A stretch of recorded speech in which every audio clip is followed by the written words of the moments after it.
एक बार की बात है, एक गांव में एक बूढ़ा आदमी रहता था। वो बूढ़ा आदमी अपने बेटे से बहुत परेशान था, क्योंकि उसका बेटा बहुत ही नालायक था, कामचोर था। वो कोई काम नहीं करता था और बस गांव में इधर से उधर घुमा करता था। तो एक दिन उस बूढ़े आदमी ने अपने बेटे को सबक सिखाने का सोचा। उसने अपने बेटे को अपने पास बुलाया और उससे कहा कि बेटा, घर के अंदर अलमारी में एक घड़ी रखी हुई है, तुम उसे निकाल कर लाओ। लड़का घर के अंदर गया। उसने बाजार में सभी लोगों से उस घड़ी की कीमत पूछी। किसी ने उस घड़ी की कीमत 500 बताई, किसी ने 1000, तो किसी ने 800। सभी लोगों ने उस लड़के को उस घड़ी की कीमत अलग अलग बताई और कई लोगों ने एक जैसी। वो लड़का अपने पिता के पास वापस आया और उसने उनसे कहा कि पिताजी, सभी लोगों ने इस घड़ी की कीमत अपने हिसाब से बताई। किसी ने 500, किसी ने 1000, तो किसी ने 800। अब उस बूढ़े आदमी ने अपने बेटे से कहा कि बेटा, ठीक है, घड़ी को तुम अलमारी में रख दो और जाओ। अब अगले दिन फिर से उस बूढ़े आदमी ने अपने बेटे को अपने पास बुलाया और उसे फिर से अलमारी से घड़ी लाने को कहा। लड़का फिर जाता है और अलमारी से घड़ी निकाल कर लाता है।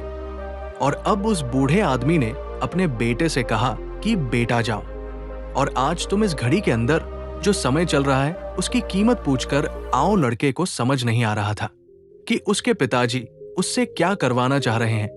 वो दुखी मन से फिर से घड़ी को लेकर बाजार में चला जाता है और सभी लोगों से उस घड़ी के अंदर जो समय चल रहा था उसकी कीमत पूछता है। लोगों को लगता है कि इस लड़के की मानसिक स्थिति ठीक नहीं है। कल ये घड़ी की कीमत पूछने आया था और आज समय की बहुत से लोगों ने उसे भगा दिया और कुछ लोग उस पर हंसने लगे।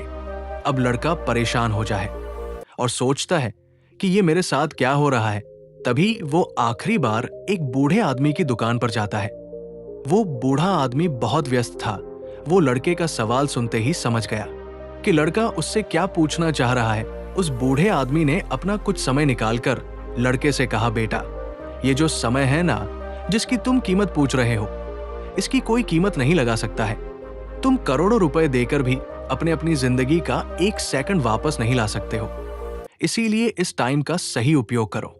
टाइम की एक अच्छी बात है और एक बुरी बात है। बुरी बात यह है कि टाइम गुजर जाता है और अच्छी बात यह है कि तुम उसे किन चीजों में गुजारते हो, यह तुम्हारे हाथ में होता है। सभी के पास दिन में 24 घंटे होते हैं, अमीर के पास भी और गरीब के पास भी। बस ये तुम्हारे हाथ में है कि तुम उस टाइम से क्या नया कर सकते हो। तो अपने एक एक पल का हिसाब रखो कि तुम उन्हें किन चीजों में उड़ा रहे हो। उस बूढ़े आदमी की बात सुनकर उस लड़के की आंखें खुल सी गई, मानो उसमें एक बड़ा बदलाव सा आ गया हो। और फिर वो अपने पिताजी के पास उस घड़ी को लेकर गया कि तुम उस टाइम से क्या नया कर सकते हो। तो अपने एक एक पल का हिसाब रखो कि तुम उन्हें किन चीजों में उड़ा रहे हो। उस बूढ़े आदमी की बात सुनकर उस लड़के की आंखें खुल सी गई, मानो उसमें एक बड़ा बदलाव सा आ गया हो। और फिर वो अपने पिताजी के पास उस घड़ी को लेकर गया और उन्हें सारी बात बताई। और उस दिन के बाद से उस लड़के की जिंदगी बदल गई। दोस्तों कहते हैं कि टाइम सबके लिए फ्री है, लेकिन वो प्राइसलेस है। वो कीमती है, तुम उसे खरीद नहीं सकते, लेकिन तुम उसे इस्तेमाल कर सकते हो। तुम उसे रख नहीं सकते हो, लेकिन तुम उसे स्पेंड कर सकते हो। और अगर एक बार तुम इसे गवा देते हो तो तुम इसे कभी भी वापस नहीं पा सकते हो। तो अपने टाइम का सही उपयोग करो। तो अगर आप इस कहानी को और भी लोगों तक पहुंचाना चाहते हो तो इस वीडियो को लाइक करें।